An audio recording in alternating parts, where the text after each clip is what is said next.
Яг одоо энэ өөрийн өрөнгийг дутагдуулаад байгаа 111.5 их найт төгрөгийн 17 компани л асуудал байгаамаа.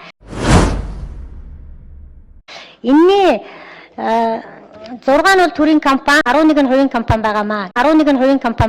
11 хувийн компани байгаамаа. Эдгээр зээлээ төлждөг бол сан байгуулж энэ өөрийн өрөнгөнд дахиж ийм зардал гаргаж өнөөдөр бид нар 1 их найдыг гаргах шаардлагагүй маа.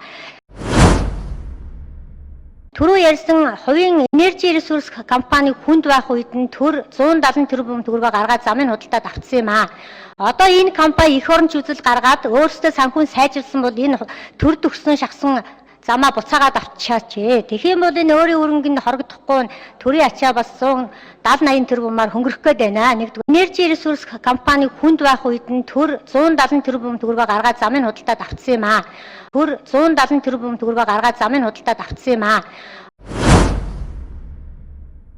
Дээрээс нь хэлээ хувийн 6 компани дотроос түрүү ярьсан Монплимет компани гарамжуу захирал би бол хугацаанд нь зээлээ төлөөд байгаа гэж ярьсан.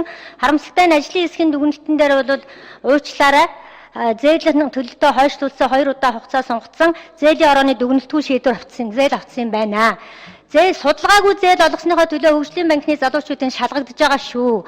Судалгаагүй зээл авсныхаа төлөө та бас хариуцлага хүлээгээд энэ зээлээ хугацаанд нь төлчих юм бол 111 тэрбум чинь хоригдох гээд байна.